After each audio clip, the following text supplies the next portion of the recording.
Bonjour à tous, j'espère que vous allez bien. Bienvenue à cette série de vidéos. Nous allons partager des sujets qui touchent l'entrepreneuriat, qui touchent les défis qui rencontrent les entrepreneurs. Je suis Christian Chika, je suis coach en business, conférencier, motivateur. Aujourd'hui, je vais vous parler d'un sujet très important, c'est gérer l'échec. L'échec est inévitable dans le parcours entrepreneurial. Plusieurs personnes, lorsqu'ils rencontrent l'échec, elles abandonnent.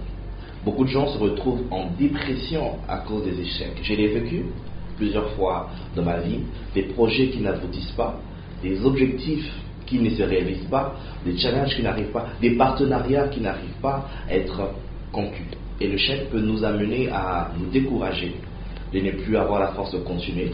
Je rencontre des entrepreneurs qui disent qu'ils ont perdu toute l'envie, toute la force de pouvoir continuer.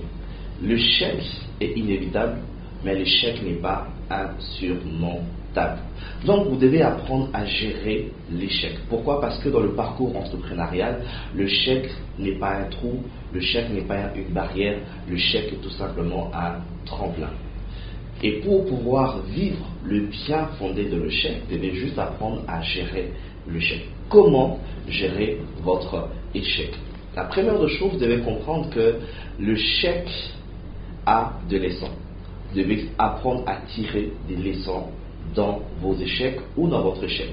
Il y a une des leçons, par exemple, que vous pouvez tirer dans votre échec, c'est que l'échec vient nous délivrer de la naïveté.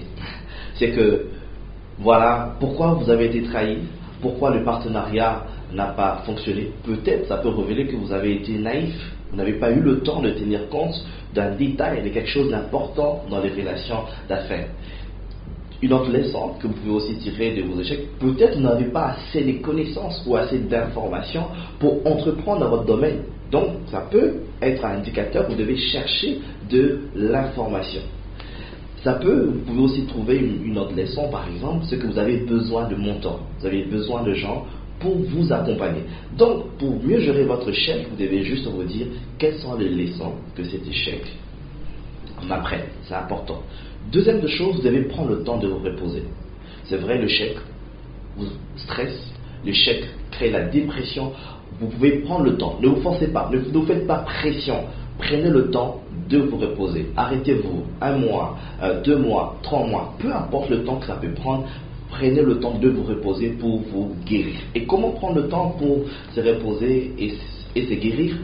Passez du temps avec des personnes que vous aimez, passez du temps avec des personnes qui vous aiment et passez du temps avec des personnes positives, des personnes qui vous encouragent, des personnes qui partagent aussi leur expérience d'échec et comment est-ce qu'elles s'en ont sorti. Troisième chose que vous pouvez faire pour gérer votre échec, après avoir tiré des leçons, maintenant commencez à faire, je ne dirais pas pour réparer l'échec, il ne s'agit pas de réparer l'échec, mais plutôt pour appliquer les choses que vous avez apprises de cet échec. Allez vous former, cherchez un mentor, refaites votre plan, comme cette citation le dit, ne changez pas de vision, mais vous pouvez adapter vos objectifs, adapter vos stratégies. Asseyez-vous, réadaptez vos stratégies, réadaptez vos actions, trouvez les bonnes actions. Après avoir identifié les actions qui vous ont amené à l'échec, alors trouvez des bonnes actions justement qui vont vous amener à la réussite. Et prenez le temps d'être accompagné. Ça peut être par exemple associer un expert dans le secteur de votre activité. Pourquoi? Un expert peut vous aider à gagner du temps. Et enfin, une dernière chose que vous pouvez faire lorsque vous rencontrez l'échec, qui va aussi vous aider à mieux vous en sortir, trouver une bonne équipe. Identifiez une bonne équipe, partagez avec votre équipe, partagez les défis, partagez le challenge, partagez les difficultés, c'est important. Associez faites comprendre à votre équipe, il y aura des challenges, il y aura des difficultés. Et cette fois-ci, vous devez repartir. Ils doivent être aussi forts que vous pour relever tous ces défis. Alors, j'espère que ces quelques idées, ces quelques astuces vous ont certainement aidé et je peux que vous dire rendez-vous au sommet. Apprenez à mieux gérer vos échecs. Merci beaucoup.